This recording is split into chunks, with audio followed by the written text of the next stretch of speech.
வானத்தையும் பூமியையும் சமுத்திரத்தையும் நீரூற்றுகளையும் சிருஷ்டித்தவரும் அதை என்றென்றைக்கும் அரசாண்டு வருகிறவருமாகிய கர்த்தருக்கு ஸ்தோத்திரம்.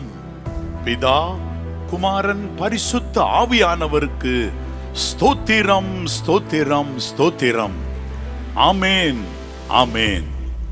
ஆம், என் அன்பு சகோதர சகோதரிகளே, உங்கள் யாவரையும் இந்த சிறப்பு நிகழ்ச்சியின் மூலமாக சந்திப்பதில், இந்த நேரடி ஒளிபரப்பின் மூலமாக சந்திப்பதில் மிக்க மகிழ்ச்சி அடைகிறேன். கர்த்தருடைய பரிசுத்த நாமத்தை நான் ஸ்தோத்திரிக்கின்றேன். இதோ கர்த்தருடைய ஆவியானவர் நம்மேல் பலமாய் அசைவாடி கொண்டிருக்கிறார். என் அன்பு தேவனுடைய பிள்ளைகளே, ஆம், விசேஷ விதமாக கடந்த குட் ஃப்ரைடே அன்று ஆண்டவருடைய பாடு, மரணத்தை, அவருடைய வேதனைகளை, தியாகத்தை எல்லாம் நீங்கள் விசேஷமாக தியானித்திருப்பீர்கள் என்று நான் நிச்சயமாய் நம்புகிறேன். அது மட்டுமல்ல, ஈஸ்டர் தினத்தன்று அவருடைய உயிர்த்தெழுதலின் வல்லமையை நீங்கள் விசேஷ விதமாக நினைவு கூர்ந்து ஆண்டவரை துதித்திருப்பீர்கள். கிறிஸ்துவை மரித்தோரிலிருந்து எழுப்பின தேவனுடைய ஆவி உங்களில் வாசமாக இருந்தால் உங்களுடைய சரீரத்தையும் அதே வண்ணமாக ஒரு நாள் உயிர்ப்பிப்பார். ஒரு நாள் கிறிஸ்துவை மரித்தோரிலிருந்து எழுப்பினது போல உங்களையும் எழுப்புவார். அது மட்டுமல்ல, உங்களுடைய அவயவங்களை, இந்த நாட்களிலே மரித்து போனது போல இருக்கிற அவயவங்களையும் உயிர்ப்பிப்பார். ஹல்லேலூயா. கர்த்தருடைய வல்லமை மிகவும் பெரிதாய் இருக்கிறது. ஆம், கர்த்தருடைய கரம் இந்த நேரத்தில் உங்கள் மேல் பலமாய் நன்மைக்கு ஏதுவாய் இறங்கும்படியாக நான் இந்த நாளிலே சுமார் 4, 5 அல்லது அதற்கு மேலாக சுமார் 7 தரம் கூட உங்களுக்காக நான் விண்ணப்பங்களை ஏறெடுத்திருக்கிறேன். அந்த விண்ணப்பங்களை கேட்ட பிதா உங்களுக்கு நிறைவான பலனை, அந்தரங்கத்தில் செய்யப்பட்ட விண்ணப்பங்களுக்கு வெளியரங்கமாக உங்கள் வாழ்க்கையிலே பலனை தருவது உறுதி, நிச்சயம். எப்படி நீங்கள் உங்கள் வாழ்நாளில் இந்த நாளை நீங்கள் உணர்ந்து கொண்டிருக்கிறீர்கள்? இன்னும் டிஜெக்டடா இருக்கிறீர்களா? சோர்வில் இருக்கிறீர்களா? இப்பொழுதே கர்த்தரின் வலதுகரம் பராக்கிரமம் செய்யட்டும். கர்த்தரின் வலதுகரம் நியாயம் செய்யட்டும், நீதி செய்யட்டும். உங்களுக்கு விரோதமான பிசாசின் திட்டங்களை இப்பொழுதும் இயேசு கிறிஸ்து, ஆம், இரட்சகராகிய இயேசு கிறிஸ்து உங்களுக்கு விரோதமான பிசாசின் தொல்லைகளை நின்று உங்களை விடுவித்து சமாதானத்தினால் நிறைத்து உங்களை நடத்துவாராக என்று சொல்லி நான் ஆண்டவருடைய சமூகத்திலே, ஆம், அன்போடு கூட உங்களை வாழ்த்துகிறேன். என் அன்பு தேவனுடைய பிள்ளைகளே, கடந்த மாண்டி தர்ஸ்டே, அதாவது கட்டளை வியாழன் என்று சொல்லப்படுகிற அந்த நாள் இரவிலே கர்த்தருடைய கிருபையினால், கர்த்தர் எங்களுக்கு கிருபையாய் கொடுத்திருக்கிற அன்பு மகள் டேரிஸ் மற்றும் அன்பான மகன் ஜெஃப்ரி தம்பி அவர்கள் மருமகன், நான் ஜோஷ் தம்பியும் ஜெஃப்ரி தம்பியும் மகன் என்றே போற்றி அவர்களை அப்படியே மகனாகத்தான் வைத்து இருவரையும் நான் நடத்துகிறேன். ஆகவே அன்பு தம்பி ஜெஃப்ரிக்கும் அன்பு மகள் டேரிஸுக்கும் கர்த்தர் கிருபையாக அந்த கட்டளை வியாழன் இரவிலே 2வது பிள்ளையை கிருபையாக கட்டளையிட்டு, ஆம், பிரசவிக்கும்படி பலனை தந்தார். அடடா, அவள் பிரசவத்தினோடே டேரிஸ் சென்ற வேதனையை நான் கண்கூடாக அருகிலே இருந்து, அதாவது அவள் பிரசவத்தை எதிர்நோக்கி இருக்கிற அந்த நாளிலே சில மணி நேரங்கள் அவள் பிரசவ வேதனையினூடே போய்கொண்டிருக்கும் பொழுது அவளுடைய பெட்டுக்கு அருகாமையில் உட்கார்ந்து பாடல்களை கர்த்தர் சமூகத்திலே பாடி தேவ பிரசன்னம் அவளை சூழ்ந்து கொள்ள வேண்டும் என்றும், அப்படியே ஆண்டவர் சமூகத்திலே நான் ஜெபம் பண்ணி கொண்டிருந்தேன். என் அன்பு தேவனுடைய பிள்ளைகளே, ஆம், பிரசவம் எப்படி இருக்க போகிறது என்கிற ஒரு பெரிய த்ரில் போலதான் இருந்தது. வேதனையோடு கூடிய ஒரு திகில் நேரம் போல அது இருந்த போதும், ஒருவேளை முதல் பிள்ளை நார்மல் டெலிவரியாக இருந்தாலும் இது சிசேரியனாகத்தான் இருக்குமோ என்று சொல்லப்படத்தக்கதாக சூழ்நிலைகள் இருந்து கொண்டிருந்தது. வேதனை அவள் பட்டு கொண்டிருக்கிற பொழுதும் நான் வெளியே நின்று அந்த பிரசவ அறைக்குள்ளே அனுப்பிய பிறகு வெளியே நின்று 7 பாடல்களை அருமையாய் கீர்த்தனை பாடல்களை எடுத்து நான் பாடிக்கிட்டு நின்றேன். நான் ஒருத்தன் தான் இருந்தேன். அந்த கூட தம்பி ஜெஃப்ரி தம்பி பார்த்து அவங்க சொன்னாங்க, நீங்கள் மட்டும் நின்று பாடிட்டு இருந்தீங்க மாமான்னு சொல்லிட்டு இருந்தாங்க. அவங்களும் நடந்து ஜெபம் பண்ணி கொண்டிருந்தார்கள். சோஃபிக்கு அதற்கு அருகாமையில் இருந்த ஒரு அறையிலே கதறி தேவ சமூகத்திலே விண்ணப்பங்களை ஏறெடுத்து கொண்டிருந்தாள். கர்த்தருடைய பிரசன்னம் பலமாய் இறங்கி கொண்டும் இருந்தது. ஒரு குறிப்பிட்ட வேளை வந்தவுடனே பிரசவிக்க செய்கிறவராகிய கர்த்தராகிய நான் இந்த பிரசவ வாழுக்குள் நான் நுழைகிறேன் என்ற ஒரு சத்தத்தை நான் கேட்டேன். அவர் என் அருகாமையிலிருந்து அவர் கடந்து சென்றதை நான் கண்டேன். சுமார் 11 நிமிடத்திற்குள் பிரசவம். நார்மல் டெலிவரியிலே பிள்ளையை கர்த்தர் கட்டளையிட்டார். அழகான பெண் குழந்தையை கர்த்தர் கிருபையாக டாரிஸுக்கு கட்டளையிட்டார். ஜெஃப்ரி தம்பி டாரிஸுக்கு கட்டளையிட்டார். எவ்வளோ ஒரு பெரிய ஒரு சந்தோஷம் அது. ஆம், கர்த்தரை மனதார ஸ்தோத்திரித்தோம்.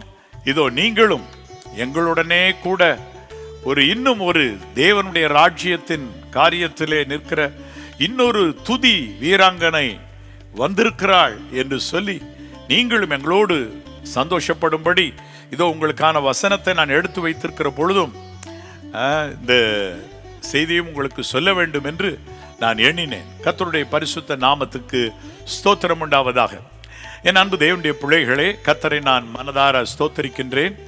விசேஷ விதமாக நீங்கள் எல்லாரும் எதிர்பார்த்து கொண்டிருக்கிறீர்கள், என்ன அந்த பிள்ளைக்கு என்ன பேர் வச்சிருக்கீங்க பிரதர் அப்படிதானே?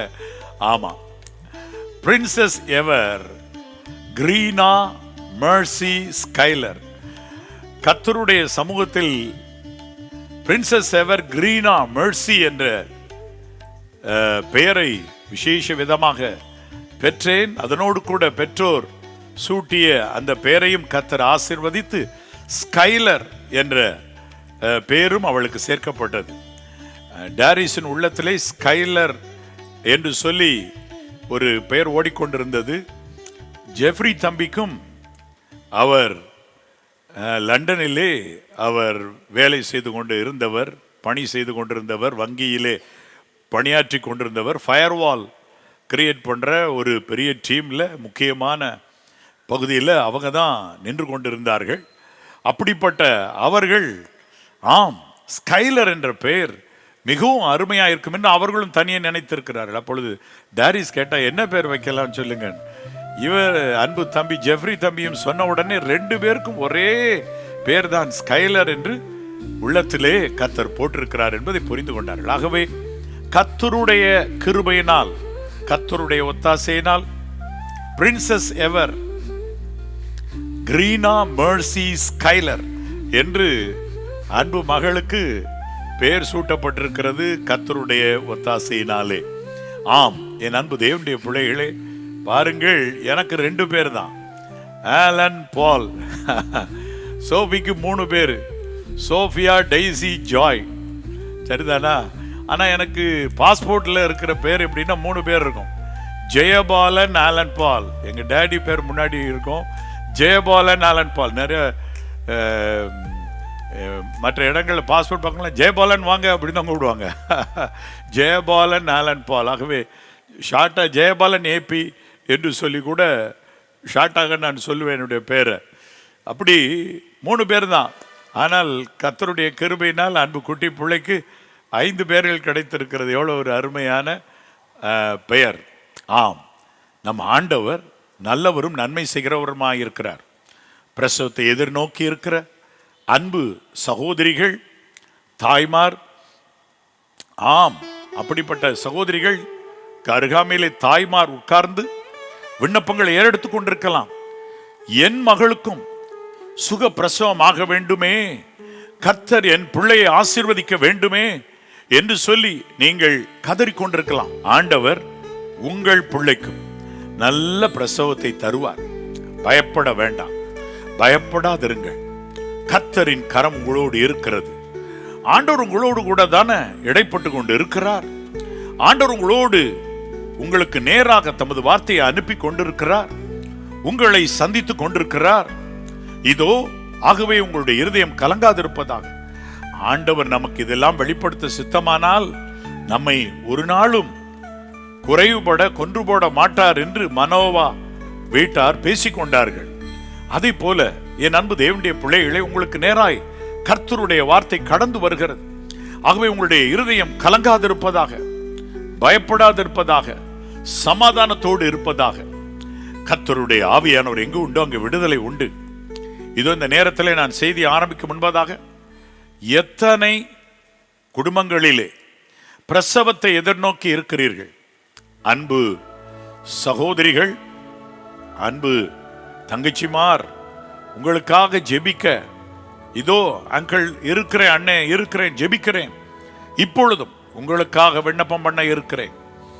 நீங்கள் இப்பொழுது உங்களுடைய கரத்தை உங்களுடைய சிரசின் மேலோ அல்லது உங்களுடைய வயிற்றின் மேலோ வைத்துக் கொள்ளுங்கள். நான் ஜெபிக்கட்டும். ஜெப எண்ணெய் இருக்குமானால் பூசிக்கொள்ளுங்கள். நெற்றியிலே சிலுவை அடையாளம் இட்டுக் கொள்ளுங்கள், அல்லது உங்களுடைய கையிலே அதை எடுத்து உங்கள் தலையிலே பூசிக்கொள்ளுங்கள். நான் இப்பொழுது ஜெபம் பண்ணட்டுமா? என் அன்புள்ள பரிசுத்த பரலோக பிதாவே, இதோ என்னை பார்த்து கொண்டிருக்கிற கேட்டுக்கொண்டிருக்கிற அத்தனை பேருக்காக என் அன்புள்ள பரிசுத்த பரலோக பிதாவே, நல் மீட்பர் நாமத்தினால் உம்மை நோக்கி நான் கதறி ஜெபிக்கிறேன், மன்றாடுகிறேன், விண்ணப்பங்களை ஏறெடுக்கிறேன். கர்த்தாவே, என்னை கேட்டருளும், என்னை கேட்டருளும். கர்த்தாவே, தேவரீர் உம்முடைய ஜனத்தை நெகிழ விடாமலும் உம்முடைய சுதந்திரத்தை கைவிடாமலும் இருக்கிறவர் நீர் என்று எழுதியிருக்கிறதே. ஆகவே இதோ இந்த அன்பு பிள்ளைகளை கண்ணோக்கி பாரும். ஆம் கர்த்தாவே, இதோ அன்பு அந்த சகோதரிகள், கர்ப்பமா இருக்கிற அத்தனை கர்ப்பிணியா இருக்கும் சகோதரிகளை உமது கரம் இப்பொழுதும் விசேஷ விதமாய் சந்திக்கட்டும். கர்த்தரின் வலது கரம் பராக்கிரமம் செய்யட்டும். பிரசவ நாள் மட்டும், தாய் வேறு சேவேறு பிரித்தெடுக்கப்படும் நாள் மட்டும் கர்த்தாவே இவர்களை காத்தருளும். நீதிமான் நித்திய அஸ்திபாரம் உள்ளவன், நீதிமானுடைய வேறும் கனி கொடுக்கும். நீதிமான் என்றைக்கும் அசைக்கப்படுவதில்லை. நீதிமான் கர்த்தரால் சிநேகிக்கப்படுகிறான். கர்த்தர் நீதிமான்களை சிநேகிக்கிறார். கர்த்தாவே, உடைய பிள்ளைகள் இயேசு கிறிஸ்துவின் ரத்தத்தினால, இரட்சகராகி இயேசு கிறிஸ்துவின் நாமத்தினால், இயேசு கிறிஸ்துவின் ரத்தத்தினாலும் நாமத்தினாலும் ஆண்டவரே கழுவப்பட்டவர்களாய் இருக்கிற அவர்களை இந்த நாளில் நினைத்தருளுங்கப்பா. இந்த பிரசவ வேதனை என்னும் நேரமும் கூட நினைத்தருளி, அவர்கள் இருக்கும் மருத்துவமனையோ அல்லது பிரசவம் நடைபெறும் இடம் எதுவோ அங்கு நீர் அருகாமையில் இருந்து அருமையாய் பிரசவிக்க செய்கிறவனாகிய நான் பிரசவித்தை தடுப்பேனோ என்று எழுதியிருக்கிறது போல நீர் பிரசவத்தை அவர்களுக்கு பார்த்து தாரும். அவர்கள் கண்ணீரை துடைத்தருள். அப்படிப்பட்ட குடும்பத்தார் யார் யார் இருக்கிறார்களோ அவர் வீட்டில் இருக்கிற முதிர் வயதுள்ள தாய்மாரை நீர் கண்ணோக்கி பாரும். அவருடைய இருதயம் எவ்வளவாய் உம்முடைய சமூகத்திலே கனத்து இருக்கிறது. அவருடைய விண்ணப்பத்தை கேளும் கர்த்தாவே. ஜெபத்தை கேட்பதற்காய் நன்றி. நல் மீட்பர் நாமத்தில் நன்றி சொல்லி மனத்தாழ்மையோடு இந்த ஜெபத்தை ஏறெடுக்கின்றேன் பிதாவே.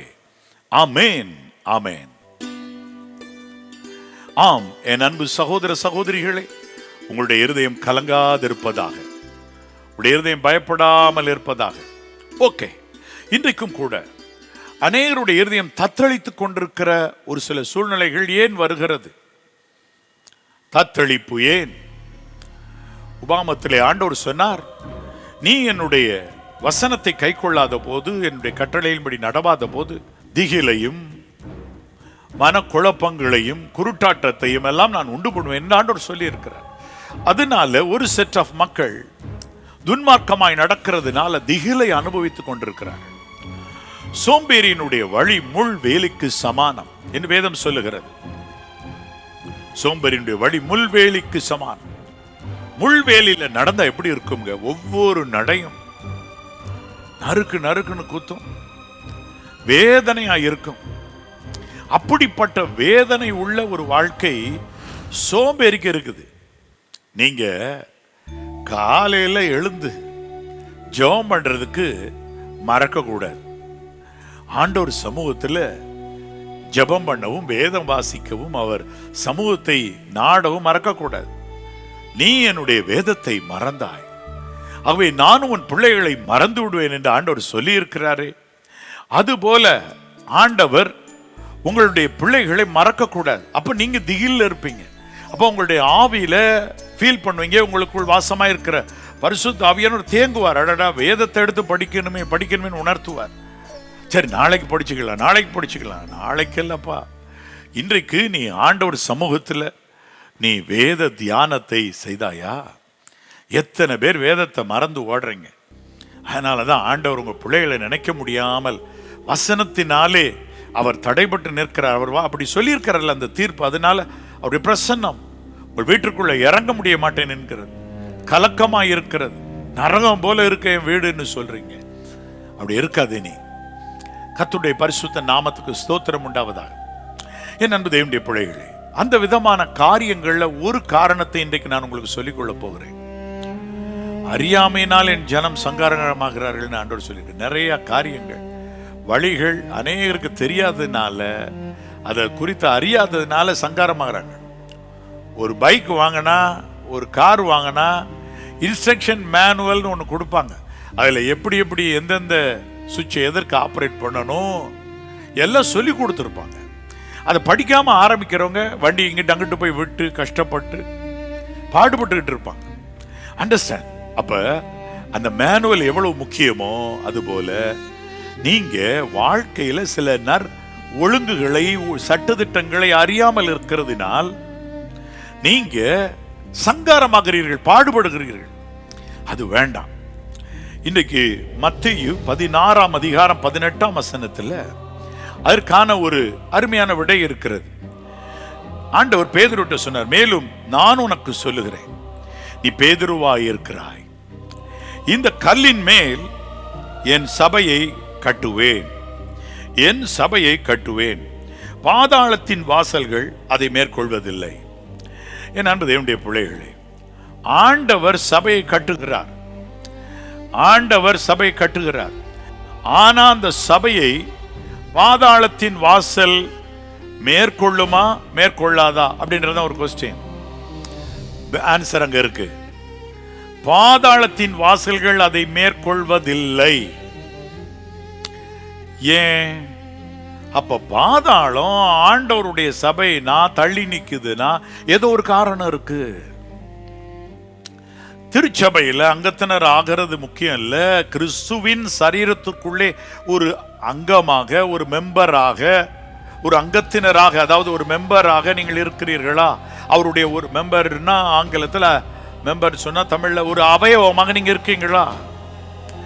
இல்லைன்னு சொல்லும்போது நான் உங்களுக்கு என்ன சொல்லுகிறேன், நீங்க நன்றாக ஒன்றை கவனித்துக் கொள்ளுங்கள். என் அன்பு தேவனுடைய பிள்ளைகளை, ஆண்டவர் சொல்றாரு, நீ அனலாவது குளிராவது இருக்கணும். ரெண்டுமா இருக்க மாட்டோம். ரொம்ப அனலாவும் இல்லை, நீ குளிராவும் இல்லை, நடுப்பட்ட விதமா மெதுவெதுப்பா இருக்கிறதுனால என் வாயை நின்று உன்னை வாந்தி பண்ணி போடுவேன் அப்படின்னு ஆண்டவர் சொல்றாரு. அப்ப சபையாகிய சரீரத்தில் இருந்து கர்த்தர் ஒரு சிலர் வாந்தி பண்ணி போடுறார். அப்ப அவங்க வெளியே வந்து விழுகிறாங்களா, அன்னைக்கு தான் பாதாளத்தின் வாசல்கள் அவர்களை மேற்கொள்ளு பாடுபடுறாங்க. இவங்க அதை அறியாம, என்ன காரணம் தெரியாம ஆண்டவரை இன்னும் குறை சொல்லிக்கிட்டே இருக்காங்க. எப்பா, நீ ஆண்டவர் உன்னை வாந்தி பண்ணி இருக்கிறார், அதாவது ஆண்டவர் உன்னை எனக்கு வேண்டான்னு சொல்லி இருக்கிறார். அவருடைய சரீரத்திலிருந்து வெளியே வந்து விழுந்து கிடக்க, அதனால தான் பாதாளத்தின் வாசல் உனக்கு எதிராக வேலை செய்கின்றது. ஓகே, சரி. இப்ப ஆண்டவர் சபையை கட்டுகிறார், கர்த்தர் சபையை போஷித்து காப்பாற்றுகிறார்னு எழுதியிருக்கு. என்ன போஷனை கொடுக்கிறாரு? வசனம்தான். அவருடைய கட்டளையே விளக்கு, வேதமே வெளிச்சம். வேதம் தான் உங்களுடைய பாதைக்கு வெளிச்சம், வாதை இல்லாத வாழ்க்கைக்கு ஒரு வழிகாட்டி. மட்டுமல்ல என் அன்பு தேவனுடைய பிள்ளைகளே, கட்டளை தான் விளக்கு. ஆகவே அவர் கற்பிக்கின்ற கட்டளைகள். ஆகவே வேதம் சொல்லுகிறது, கற்பனையை கை கொள்ளுகிறவன் ஒரு தீங்கையும் அறியான்.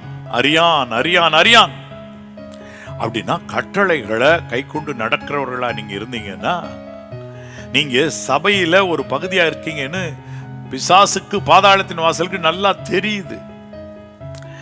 ஒரு காரியம் உங்களுக்கு தெரியுமா? ஒரு சில நேரங்கள்ல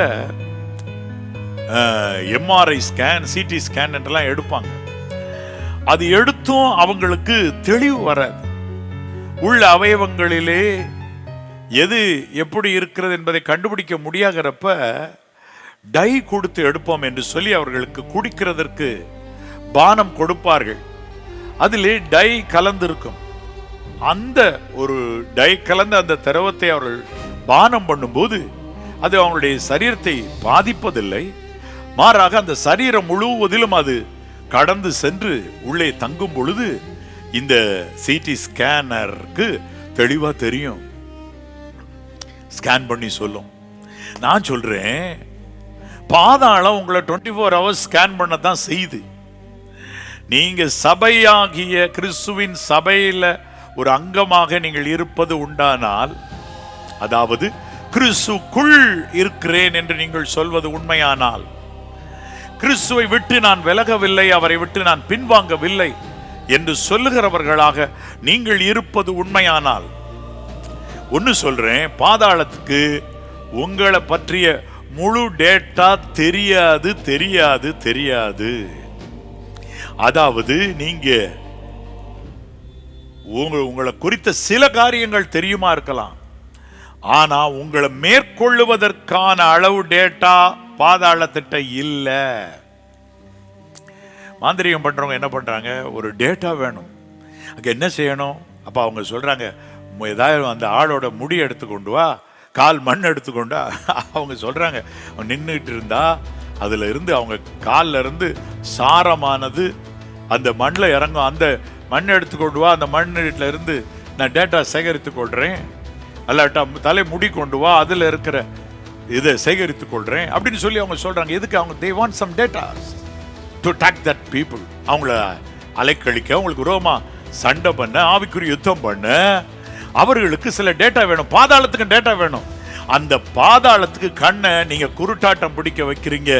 கர்த்தருக்குள் ஜீவிக்கிறபடியினால், நீங்கள் கிறிஸ்துவுக்குள் இருப்பதினால், கிறிஸ்துவின் சரீரமாகிய சபையிலே, ஆம், நீங்கள் கிறிஸ்துக்குள்ளாக நீங்கள் இழைத்திருப்பதினால் பாதாளத்துக்கு உங்களுக்கு இருக்கிற டேட்டாஸ் போதுமான அளவு கிடைக்காததுனால மேற்கொள்ளாது. ஆனா ஒண்ணு செய்யுங்க, ஒண்ணு புரிஞ்சுக்கிடணும், பாதாளத்தின் வாசல்கள் உங்களோடு சண்டையே போடாதுன்னு ஆண்டவர் சொல்லல.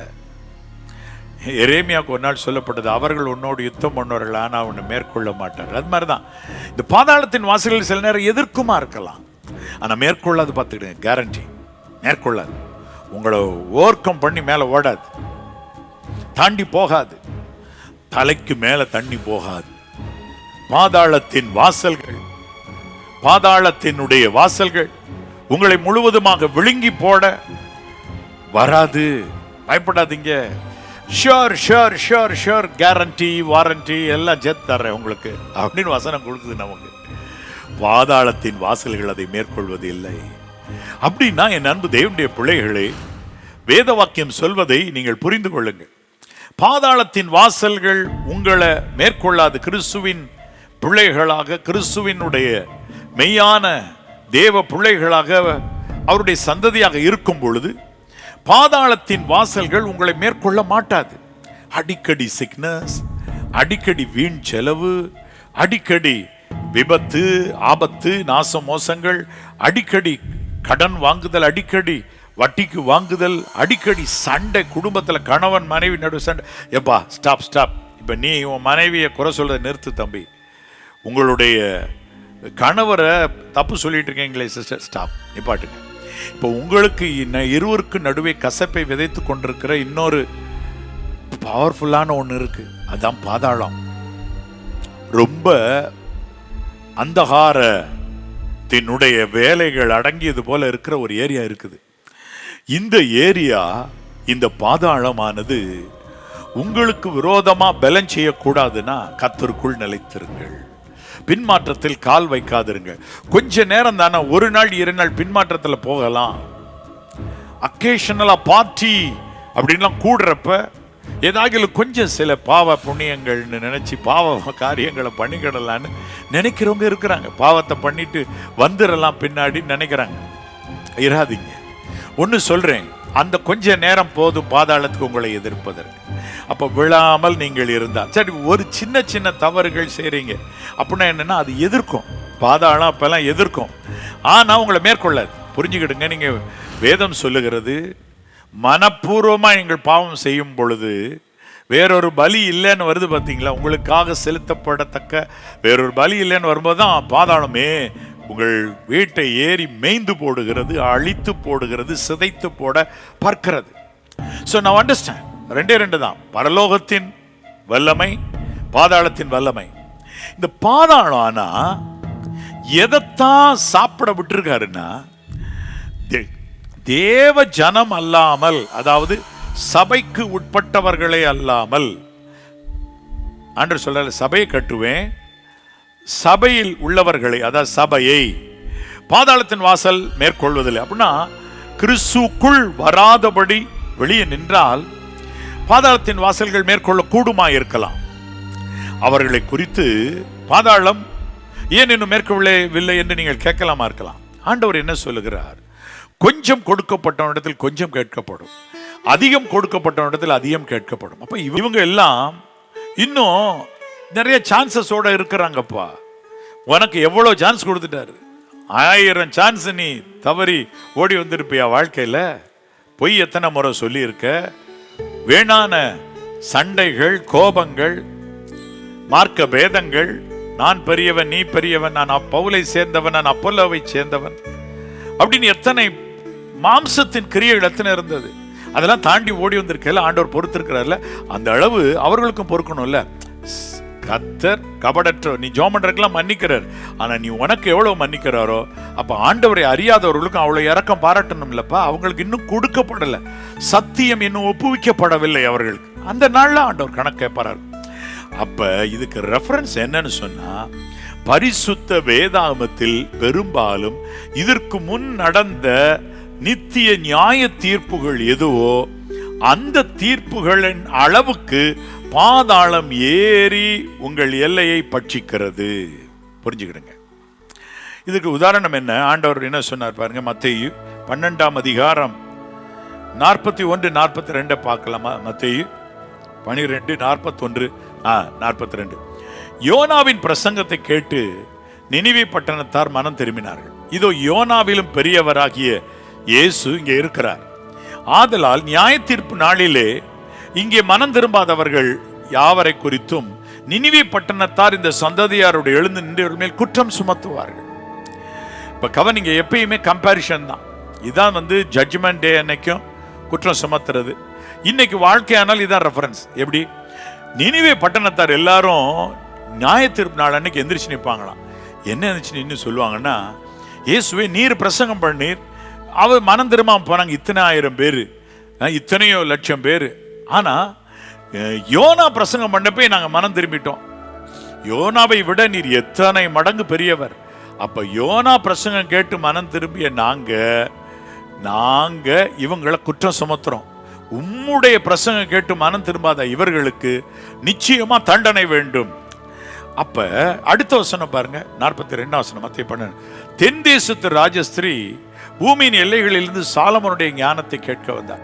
இது சாலமோனிலும் பெரியவர் இங்கே இருக்கிறார். ஆகையால் நியாயத்தீர்ப்பு நாட்களிலே அந்த ராஜஸ்திரி இந்த சந்ததியாரோடு எழுந்து நின்று இவர்கள் மேல் குற்றம் சுமத்தோடே. இந்த சந்ததியாரோடனா, இந்த சந்ததியில ஆண்டவர் இயேசுவே பேசிட்டு இருக்கிற ஆட்டுக்குட்டியானவரை இயேசுவே பேசியும் மனம் திரும்பாத அளவு கல் நெஞ்சு இருக்கும் என்றால் அவங்க மேல பாருங்க, தென் தேசத்து ராஜஸ்திரி எழுந்து நின்று குற்றம் சாட்டுவாங்க.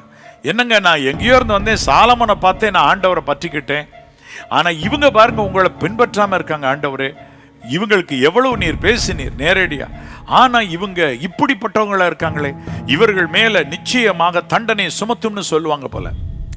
அப்ப வேதாகமத்தில் எழுதியிருக்கிற நியாய தீர்ப்புகள் எதுவோ அந்த எல்லை மட்டும் பாதாளம் ஏறி பட்சிக்கும் என்பதை நான் கண்டுபிடித்தேன். எப்படி? சவுல் கர்த்தரால் அபிஷேகம் பண்ணப்பட்ட ஒருவராக இருந்தும் போய் ஒரு குறி சொல்லுகிற பெண்ணிடத்துல குறி கேட்க போறார்ல. அப்ப இத போல ஒரு தேவ பிள்ளையும் கர்த்தரால் அபிஷேகம் பண்ணப்பட்டு வளர்ந்த ஆளான பிறகு ரட்சிப்பை இழந்து இதை போல போய் குறி கேட்கும் திரும்பவுமா போகிற ஒரு நிலை வந்தா பாதாளம் எந்த அளவு பட்சிக்க முடியும் அப்படின்னா, சவுல் தற்கொலை செய்ய போனார் இல்லையா, ஈட்டி நட்டு அதில் விழும்படி.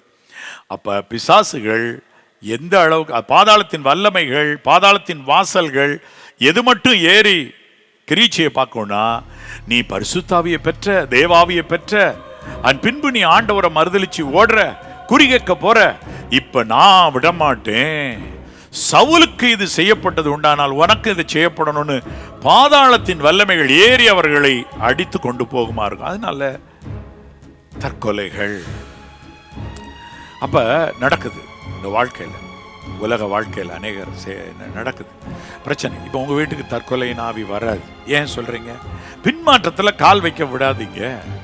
குறி கேட்கும்படி போக தேவ பிள்ளைகளை, உங்கள் பிள்ளைகளுக்கு அனுமதி கொடாதீங்க. நீங்க அவர்களை அழைச்சு போகாதீங்க, அவர்களுக்கு அந்த வழி காட்டாதீங்க.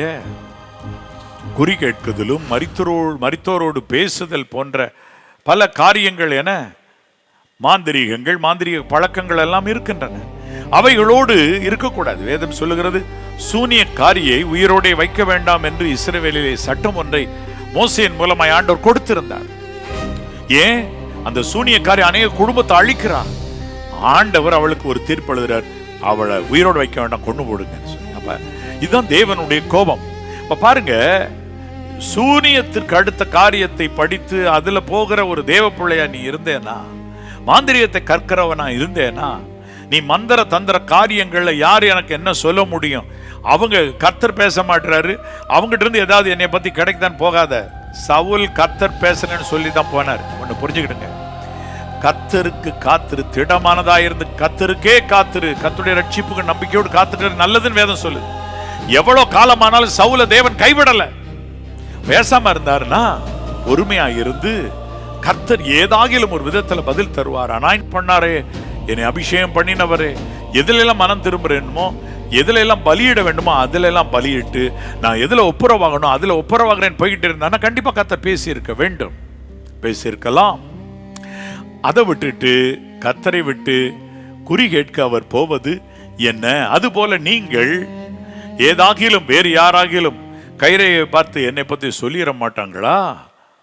வேறு மற்ற குறிகாரர்கள் என்னை குறித்து சொல்ல மாட்டார்களா என்று அப்படிப்பட்ட ஏதாகிலும் ஒரு மீடியத்தை தேடாதீங்க, அதன் பின்னே போகாதீங்க. அதை குறித்து அவர்கள் தவறு செய்கிறார்கள் என்றோ எப்படி போகிறார்கள் என்றோ எதுவும் நம்மகிட்ட இருந்து நோ கமெண்ட்ஸ். உங்களுக்கு கர்த்தர் கொடுக்கிற வார்த்தை மட்டும் உங்களுக்கு தர்றேன். புரியுதா உங்களுக்கு? தேவ பிள்ளைகள் இப்படி போகக்கூடாது. சவுல் ஒரு ராஜா, பரிசுத்த ஆவியை பெற்றவர், தேவாவினால் விசேஷ விதமாக தொடப்பட்டவர். சவுலும் தீர்க்கதரிசிகள் ஒருத்தரோன்ற மாதிரி தீர்க்கதரிசனம் சொன்னார்.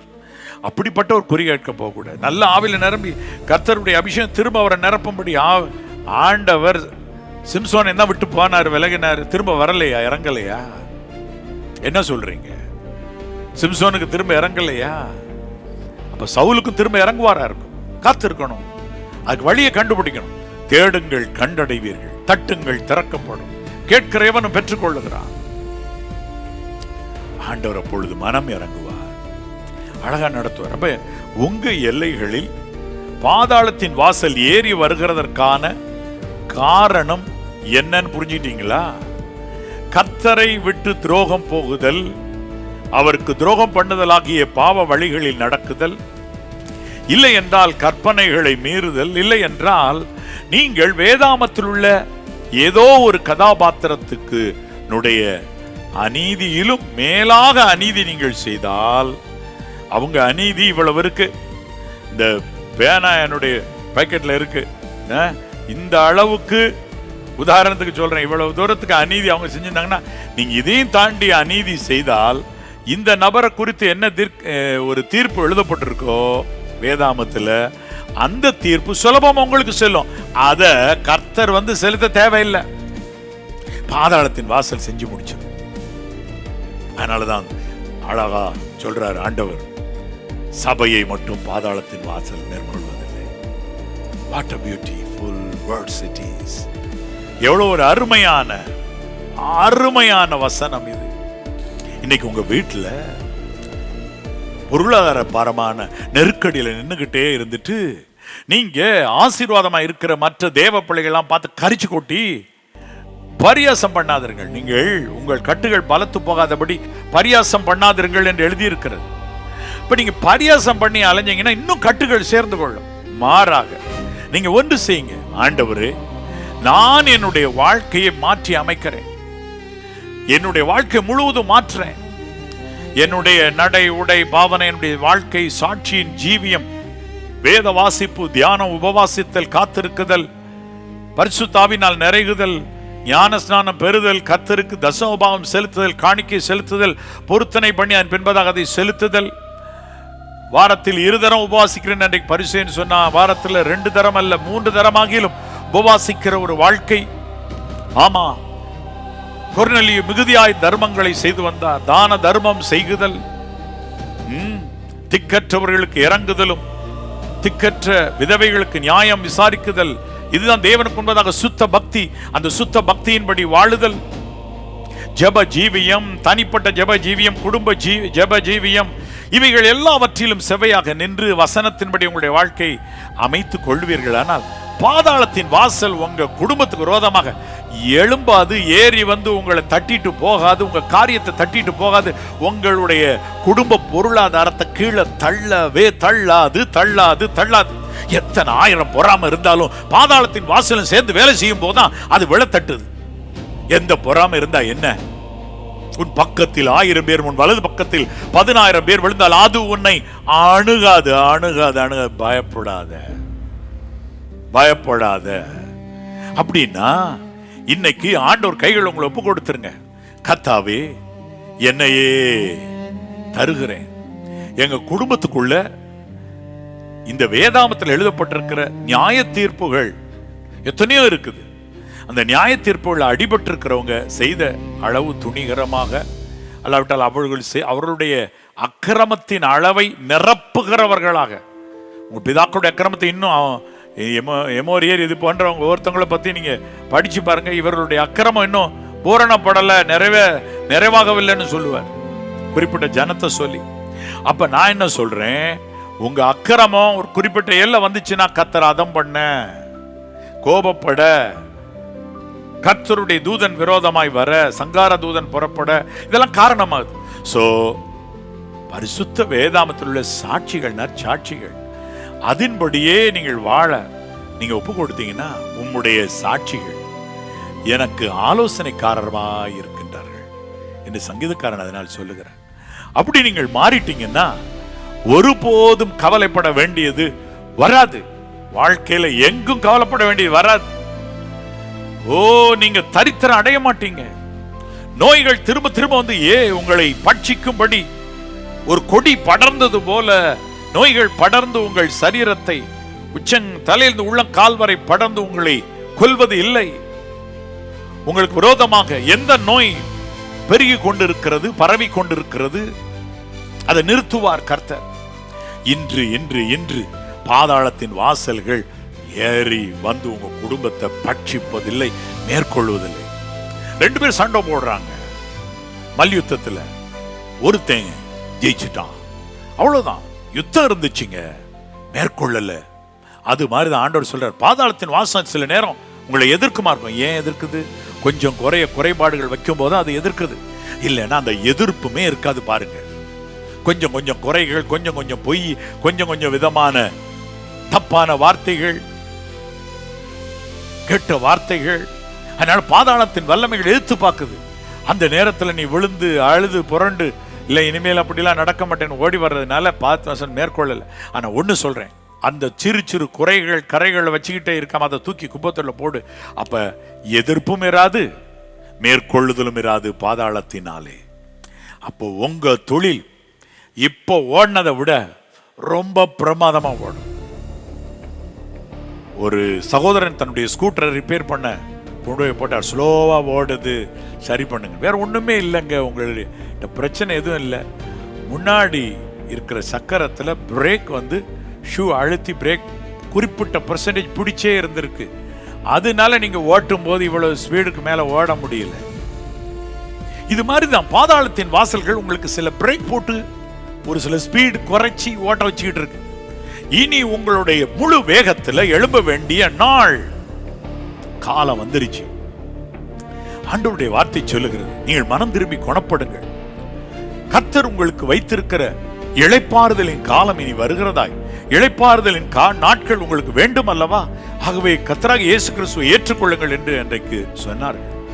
ஆம், என் அன்பு தேவனுடைய பிள்ளைகளே, நீங்க கரைதரை அற்றவர்களாக மாறி பாதாளத்தின் வாசலுக்கு இடம் கொடுக்காம மாறி பெர்ஃபெக்ட் ஆயிட்டீங்கன்னா இளைப்பாறுதல் தருகிற நாட்கள் வந்துவிடும்.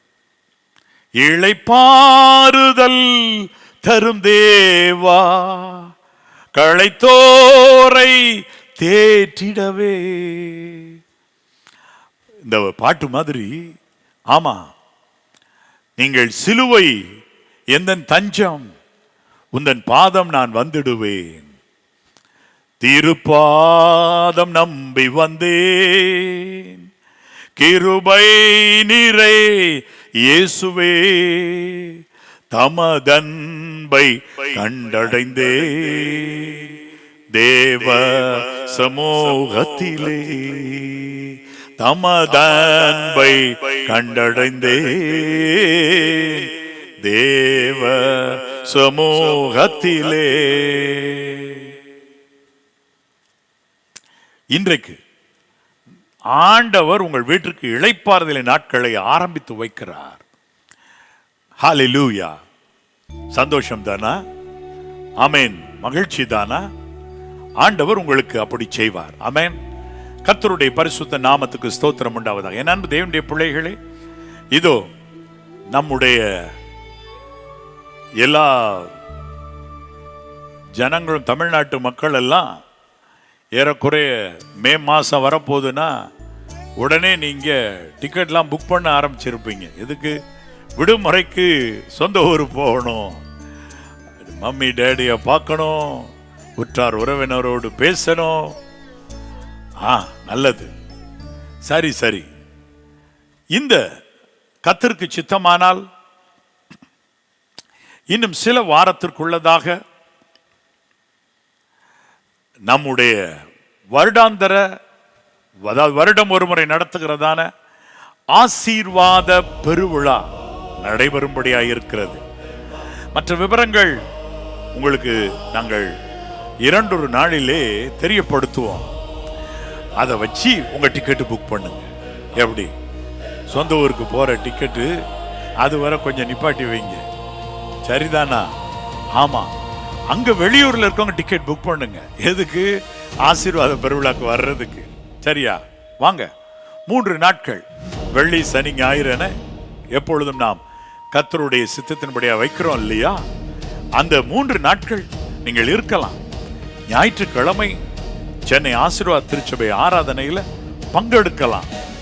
மட்டும் அல்ல, நீங்கள் இந்த 3 நாட்களும் ஹெவன் ஆன் எர்த் என்று சொல்லுகிறது போல, பரலோகம் பூமியில் இறங்கினது போல ஒரு பேரானந்தத்தை நீங்கள் உணரும்படி கர்த்தர் கிரியை செய்வார். தேவனை குறித்து ஒரு அருமையான வார்த்தை இருக்கிறார். அவர் நித்தியானந்தம் உள்ள ஏக சக்கராதிபதி, நித்தியானந்தம் உள்ளவர்.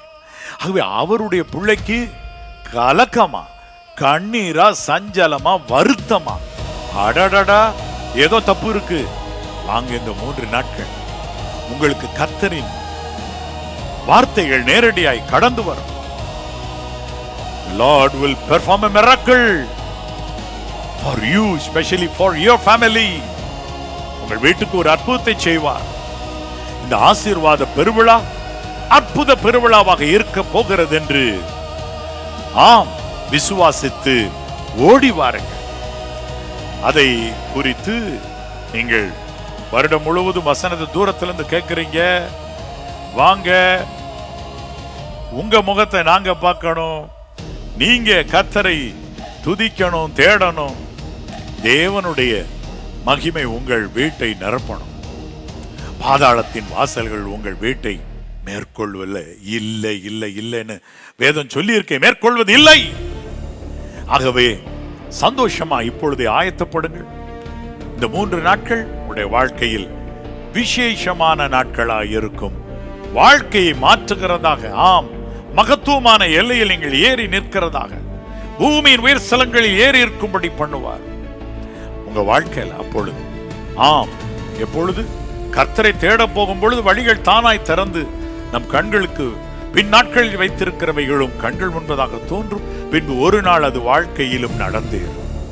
ஆகவே ஆண்டவர் உங்களை குறித்த திட்டம் இன்னதுதான், உங்களை குறித்த ப்ளூ பிரிண்ட் இதுதான் என்பது இந்த 3 நாட்கள் உங்களோடு கூட இடைப்பட்டு உங்களுக்கு அதை புரிய வைப்பார். நீங்க மற்ற ஊர்களில் இருக்கிறவர்கள் 3 நாள் நீங்கள் புறப்பட்டு நீங்கள் ஓடோடி வரும்படி உங்களை அன்போடு கூட கேட்டுக்கொள்கிறேன். இங்க எக்மோர்ல நம்ம எந்த இடத்துல இந்த மீட்டிங் எங்க வைக்கிறோமோ அந்த இடத்தை சுற்றி இருக்கிற மற்றும் இங்க நீங்க ட்ரெயின்ல இறங்குனீங்கன்னா எக்மோர்லயே இருக்குது. உங்களுக்கு உரிய பட்ஜெட்ல நீங்க எவ்வளவுக்கு ஒரு நாள் ரூம் வாடகைக்கு தங்கணுமோ அங்கங்க எத்தனையோ அருமையான ஹோட்டல்ஸ், லாட்ஜஸ் இருக்குது. உங்களுக்கு காலை சிற்றுண்டியோடு கூட சேர்த்து இவ்வளவுதான் சொல்ற எத்தனையோ ஹோட்டல்ஸ் இருக்குது. சில இடங்கள்ல காலையும் இரவும் உணவு கொடுப்பாங்க. அதெல்லாம் நீங்க விசாரிக்கணும். பிரதர் சொன்னாரு, நாங்க நைட்டு ஏன் நீங்க போட மாட்டீங்கன்னு இறங்கிட்டு கேட்டீங்கன்னா அவங்க சொல்லுவாங்க, எங்க ஹோட்டல்ல அது வழக்கம் இல்லைங்க அப்படின்னு சொல்லுவாங்க. முதல்ல கேட்டு அது என்னன்னு சொல்லி உங்க பிள்ளைகளை வச்சு இன்டர்நெட்ல பார்த்து உங்களுக்கு வசதியான ஒரு ஹோட்டலை புக் பண்ணுங்க. உங்களை கர்த்தர் சந்திக்கும் காலம் அதுவாய் இருக்கும் என்று விசுவாசியுங்கள். தேவ கரம் உங்களை விசேஷமாய் சந்திக்க போகிறது என்று விசுவாசியுங்கள். கர்த்தருடைய பரிசுத்த நாமத்துக்கு ஸ்தோத்திரம். இப்பொழுது இதோ ஒரு ஜெபத்தை நான் செய்ய போகிறேன். பாதாளத்தின் வாசல்கள் யார் எல்லைகளை பட்சித்துக் கொண்டிருந்ததோ அதை எல்லாம் இப்பொழுது விட்டு விலக போகிறது. இப்பொழுது பாதாளமே உனக்கு கட்டளை போடுறேன். ரட்சகராகிய இயேசு கிறிஸ்துவின் நாமத்தினால உனக்கு கட்டளை போடுறேன். இதோ கர்த்தரை தேடுகிறவர்கள் பிழைப்பார்கள் என்ற ஃபார்முலா இருக்கிறதே, சட்டத்திட்டம் இருக்குதே, சத்தியம் இருக்குதே. அதுக்கு விரோதமா நீ வேலை செய்ய முடியாது. பாதாளமே உன் கையை எடு. கட்டளை உனக்கு போடுறேன், கையை எடு. ரட்சகராகிய இயேசுவின் நாமத்தினால, ரட்சகராகிய இயேசு கிறிஸ்துவின் நாமத்தினால உனக்கு கட்டளையிடுறேன், ஆணையிடுறேன். உன் கையை எடு. இனி இவர்களுடைய வீட்டை தொடாத, இவருடைய தொழிலை தொடாத, இவருடைய பிள்ளைகளை தொடாத, இவருடைய சந்ததியை தொடாத. நீதிமானுடைய சந்ததி பூமியில் பலத்திருக்கும். அதாவது கர்த்தருடைய கட்டளைகள் மிகவும் பிரியமாயிருக்கிற மனுஷனுடைய சந்ததி பூமியில பலத்திற்கும் எழுதியிருக்கே. இவர்கள் சந்ததிக்கு விரோதமா புறப்படாதே. பாதாளமே உன் கையை எடு. மரணமே தள்ளிப்போ. இவர்கள் கிட்ட வராத, இவர்கள் வீட்டிற்கு அருகாமையில வராதேன்னு கர்த்தருடைய சித்தத்தின்படியாய் ஓடுகிற இவர்களை தொடாத. தேவனுடைய சித்தத்தின்படி செய்கிறவன் என்றைக்கு நிலைத்திருப்பான் எழுதியிருக்கல. நீ தொடாத என்று ரட்சகராக இயேசு கிறிஸ்துவின் நாமத்தில் கட்டளை போடுறேன். அவே மூவ் அவே ரைட் நவ. நோய் கிருமிகளுக்கு கட்டளையிடுறேன். வியாதி கிருமிகள், நஷ்டத்தை உண்டு பண்ணுகிற ஆவிகள், பலவீனத்தை உண்டு பண்ணுகிற ஆவிகள், சாபங்களை பலிக்க செய்கிற ஆவிகள், பெருமூச்சுகளும் பொறாமைகளையும் பலிக்க செய்கிற பாதாளத்தின் வாசல்கள் அடைக்கப்படட்டும். அப்படிப்பட்ட பாதாள வல்லமைகள் பின்னிட்டு திரும்ப கடவது. இவர்கள் கர்த்தரை தேடுகிறார்கள். கர்த்தரை தேடுகிறவர்களுடைய இருதயம் மகிழ்வதாக என்று எழுதியிருக்கிறபடி இவருடைய இருதயம் மகிழணும். உன் கையை எடு. மேற்கொள்வதில்லை சபை என்று எழுதியிருக்கிறதே. இயேசு கிறிஸ்துவின் ரத்தத்தினால் கழுவப்படுங்க. யார் ரட்சகராகி இயேசு கிறிஸ்துவின் ரத்தத்தினால கழுவப்படாம இருக்கீங்களோ இப்பொழுதே கழுவப்படுங்க. இப்பொழுது அப்பொழுது பாதாளத்தின் வாசல்கள் உங்கள் வீட்டை மேற்கொள்வதில்லை, உங்களுடைய தொழிலை மேற்கொள்வதில்லை, உங்களுடைய பணிகளை மேற்கொள்வதில்லை, உங்களை மேற்கொள்வதில்லை, உங்க சுகத்தை சௌக்கியத்தை மேற்கொள்வதில்லை என்று உங்களுக்கு சொல்லுகிறேன். ரட்சகராகி இயேசு கிறிஸ்துவின் நாமத்தினால சொல்லுகிறேன். கர்த்தாவே தேவரீர் என்னை கேட்டருளும். என் அன்புள்ள பரிசுத்த பரலோக பிதாவே, நல் மீட்பர் நாமத்தினால் உம்மை நோக்கி ஜெபிக்கிறேன். என்னுடைய விண்ணப்பங்களின்படி இந்த அன்பு தேவனுடைய பிள்ளைகளுக்கு இரக்கம் செய்ய நல் மீட்பர் நாமத்தில் நன்றி சொல்லி இந்த ஜெபத்தை ஏறெடுக்கிறேன் பிதாவே. ஆமென், ஆமென். இதுவரைக்கும் அபாஷன் ஆயிட்டே இருந்தது அப்படின்னு சொல்லிட்டு இருக்கீங்களா? இனிமேல் இருக்காது. கர்த்தர் மலடியை சந்தோஷமான பிள்ளைத்தாட்சியாக்கி வீட்டிலே குடியிருக்க பண்ணுகிறார் என்று எழுதியிருக்கிறது. அதை சொல்லுங்க, வாயினால சொல்லிக்கிட்டே இருங்க. அபாஷன் நிற்கும், கர்த்தர் உங்கள் பட்சம் நிற்பார். சத்துரு உங்களை தொடுவதில்லை. அருமையான பாட்டு ஒரு நாள் நான் எழுதினேன். துணை ஏதும் இல்லை உலகத்திலே, தேவனை அன்றி துணையே இல்லை. துணையாக இருப்பவர் சத்தியப்பரன், நித்தியப்பரன், தேவன் தாமே. துணை ஏதும் இல்லை உலகத்திலே, தேவனை அன்றி துணையே இல்லை. கர்த்தராம் ஆண்டவர் துணை செய்கின்றார், வெட்கப்படேன் என்று அறிந்திருக்கிறேன். கர்த்தராகிய ஆண்டவர் துணை செய்கின்றார், வெட்கப்படேன் என்று அறிந்திருக்கிறேன். துணை ஏதும் இல்லை உலகத்திலே, தேவனை அன்றி துணையே இல்லை. துணையாக இருப்பவர் சத்தியப்பரன், நீதிப்பரன், தேவன் தாமே. வாழ்வில் ஏற்ற துணை தந்தார் தேவன் தாமே. உங்க வாழ்க்கை துணை கசப்பா இருக்குதா? வாழ்க்கை துணைய கசப்பா மாறி போயிட்டாரா? வாழ்விலும் துணை நிற்கிறார் தேவன் தாமே. உங்க ரெண்டு பேரையும் மன மகிழ்ச்சிக்குள்ளாக்குவார், ஒரு மனதோடு ஓட செய்வார்.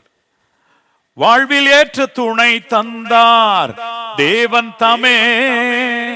வாழ்விலும் துணை நிற்கிறார் தேவன் தாமே.